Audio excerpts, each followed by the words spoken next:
Hello, Accounting 311 students. So what we're going to do today is I'm going to do a quick walkthrough of your Project 1.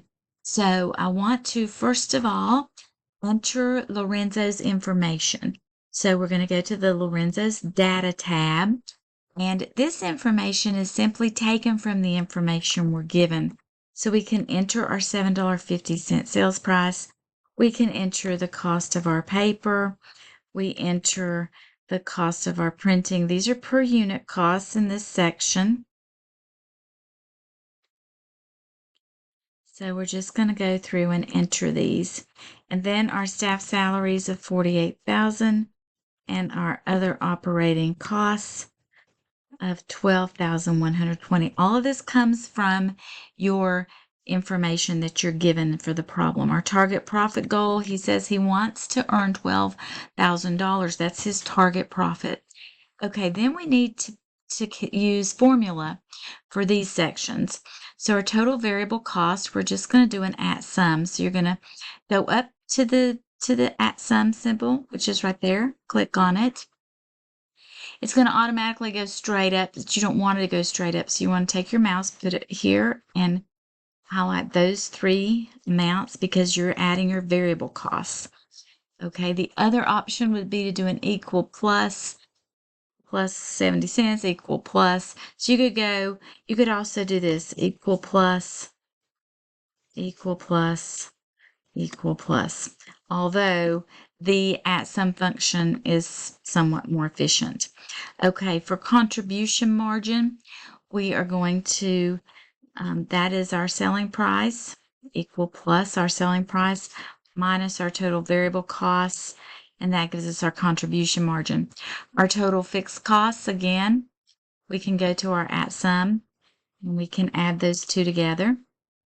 Break even in units. This might be a new formula to some of you, so I want to let you know what that is. So let's go equal, round up. So what we want to do is round up our number to a whole number because we can't have a half of a unit or a quarter of a unit or 0.1 units. So we're going to do a roundup to get that. So next we want to say, okay, how do we calculate our break-even sales in units? Our break-even is going to be our total fixed costs divided by our contribution margin. So let's take our total fixed costs, and then we're going to divide that by our contribution margin per unit. And then we're going to put a comma there and a 0 because we want that to round up to a whole number. We don't want any decimals. So comma 0 means no decimals. Comma 1 would mean 1 decimal. Comma 2 would mean 2 decimals, however many decimals you want. Then click enter. And we get a break-even sales in units of 11,789. So some of you have noticed that you're not given that number in your problem, and that's because you're supposed to calculate it. Okay, let's move on to the next tab where we calculate our break-even.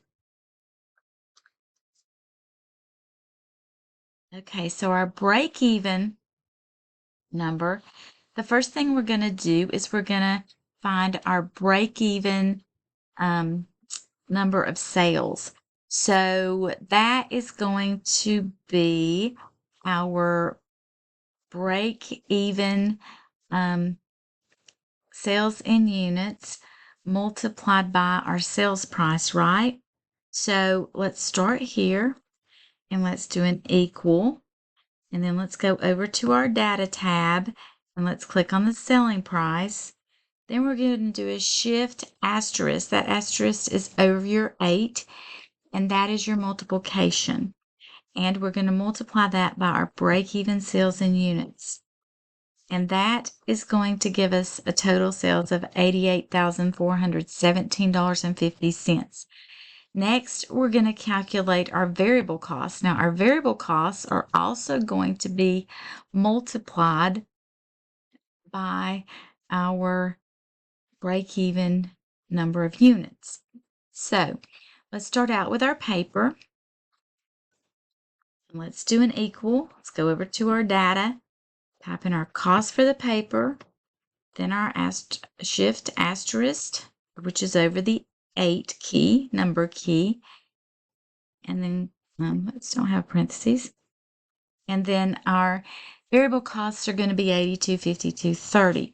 Okay, let's do the same for our printing. Equal. Click on that. Multiply it by our break-even sales in units.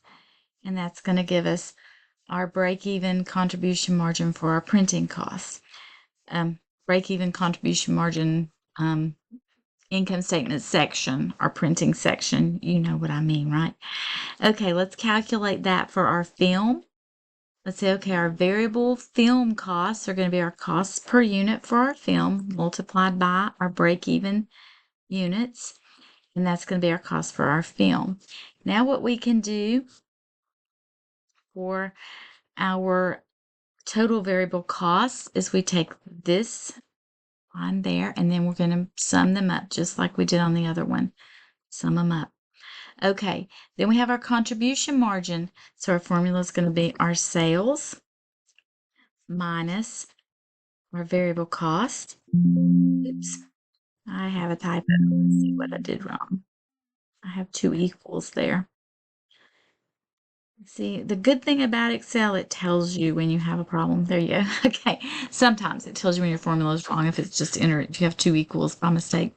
Okay, so there's our contribution margin. Now we're going to subtract our fixed costs. So go equal, go over to the data. Our fixed costs are our 60,120.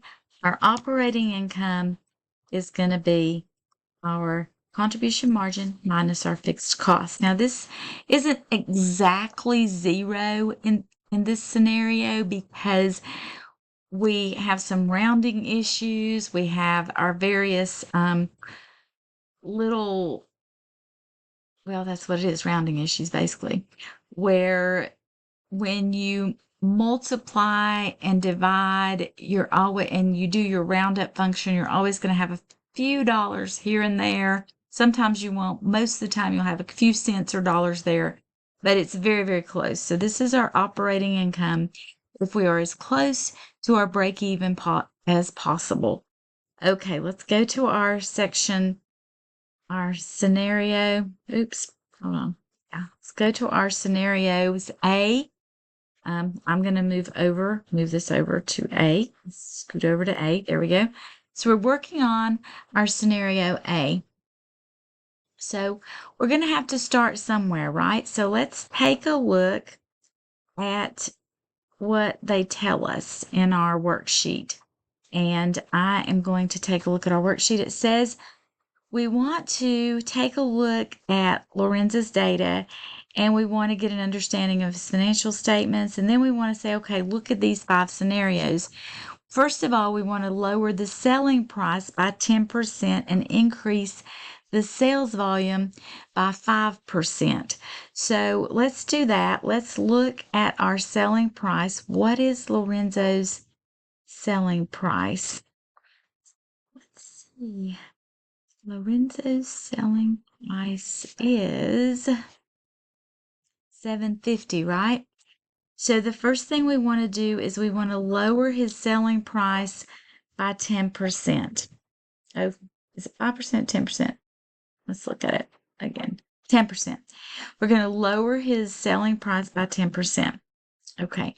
So it does take a little bit back and forth. You have to go back and forth just a little bit, right? Okay.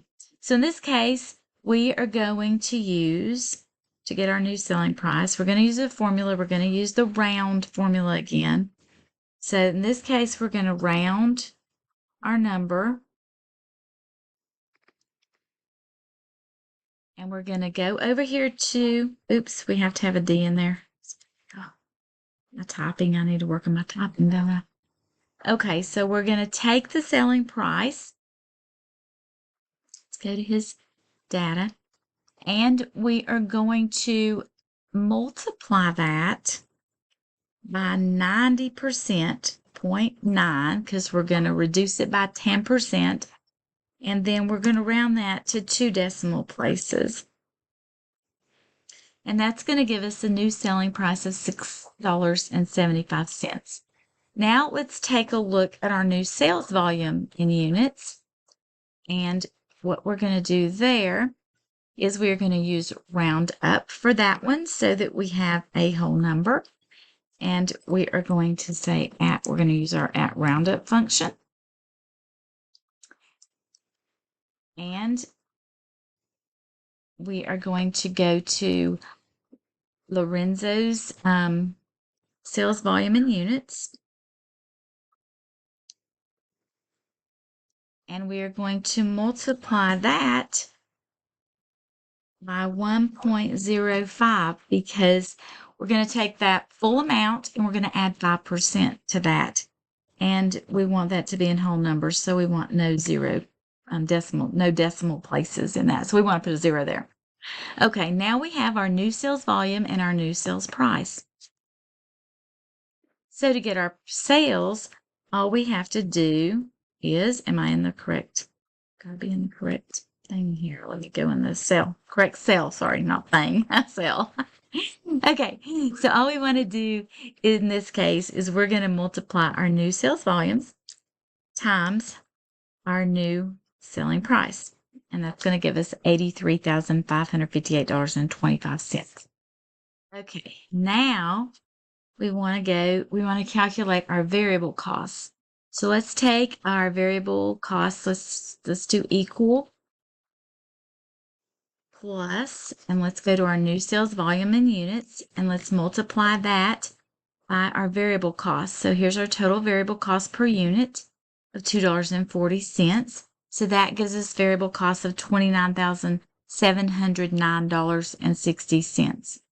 Okay, so now we're going to calculate our contribution margin, equal plus sales minus variable costs, and that gives us the $53,848.65.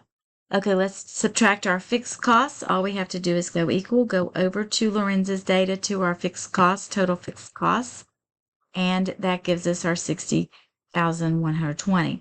Now, to get our operating income, equal plus, take our contribution margin minus our fixed costs, and it's going to give us our loss of $62,771.57. We're ready to move on to our next tab. So let's calculate our after-tax amount. Now, in our scenario for our after-tax amount, we are told that our taxes are going to be 25%, I think. Isn't that what we decided? Let me look at the scenario again.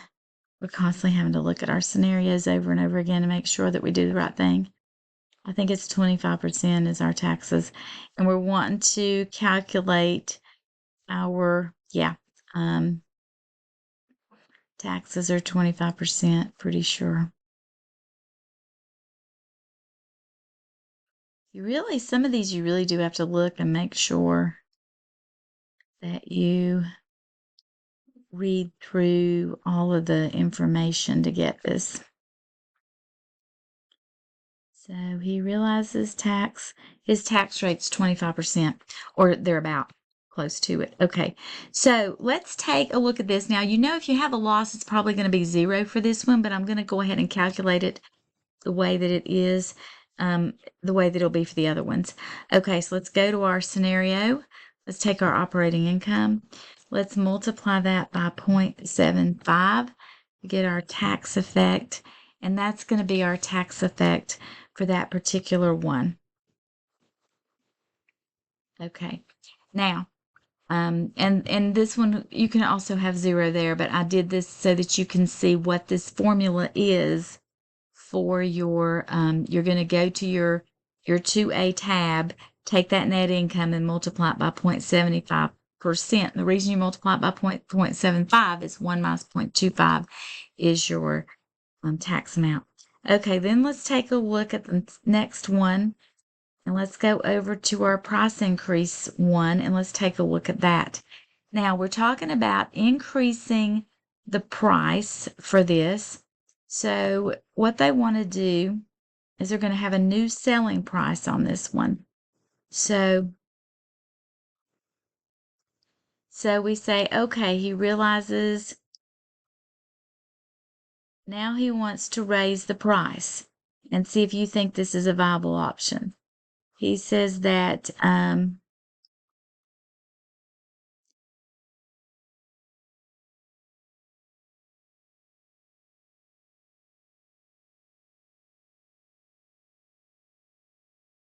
So he wants to raise his price.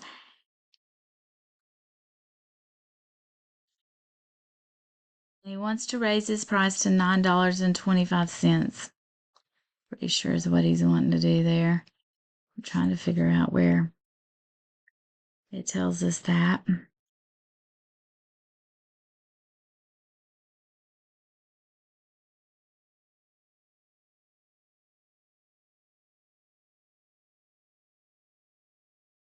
Yeah, he wants to raise his price to $9.25.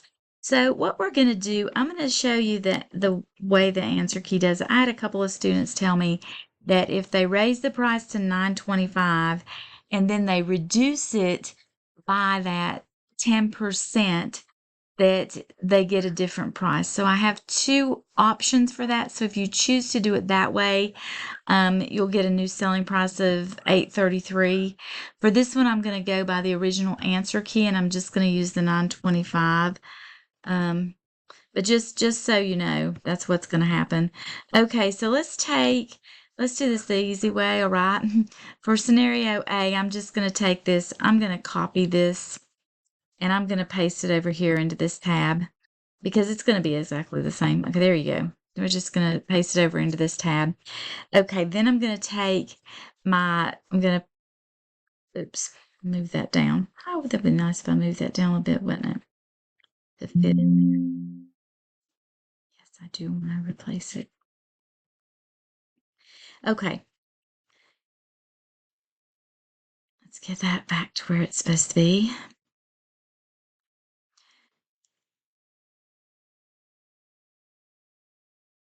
Okay, close enough. Okay, so let's use our new selling price that he's given us at $925. And then let's calculate our new sales volume in units, which is going to be this, which is going to be, is that going to be the same too? That's going to be the same, I think, too. Okay, so that's going to be the same. So we're going to use those the same. And then this is with our price increase. So then we're going to take our price increase and we're going to multiply that by the 12,379. And our variable costs don't change. So we're going to take our variable costs.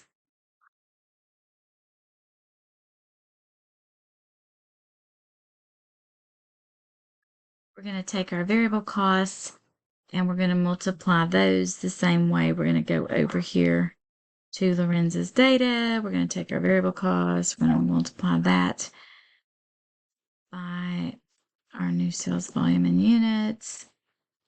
We're going to take sales minus variable costs. We're going to take our fixed costs, which aren't going to change either way.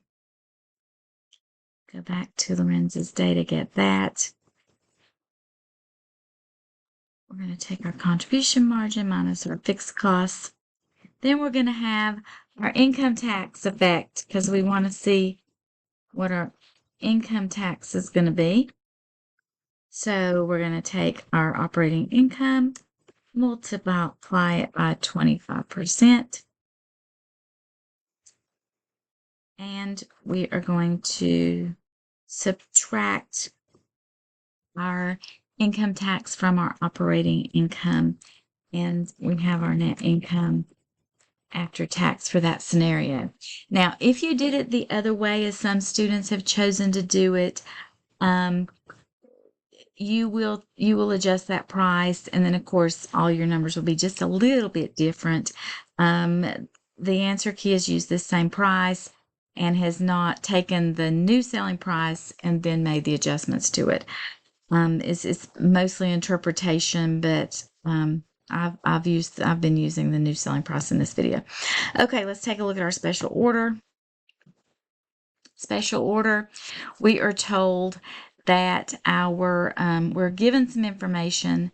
So we're given our incremental sales per unit. We're going to pull our incremental costs from, we're given that as 7. Okay. We're going to pull our variable costs from Lorenzo's data sheet. Let's see. Are we going to do that? Yeah. From Lorenza's data sheet. But then keep in mind we need to add 10% to that. So we're going to do plus 0.1 for that. And that should give us $2.50. Okay. And then we're going to just calculate our per unit cost if he does that job for that price. And we're going to multiply times the volume, which is 500 units. Come over here. 500 units. And then our total new contribution margin is going to be,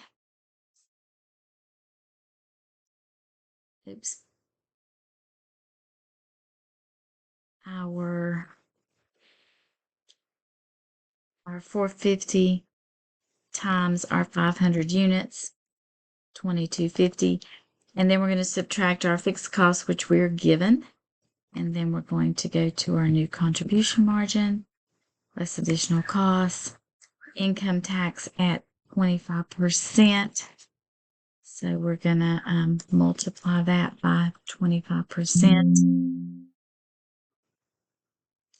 And then we are going to get our after-tax amount. Now, at this point, you are going to simply be going to your tabs, and you're going to be copying those from your other tabs. So let's take, for example, let's take this first one and let's go over to our 2A and let's just pick up that number. And then you're just going to pick up that number from all of your sections. And then for your price increase, you're going to do the same thing. You can go over here and you're just going to pick it up from all your sections.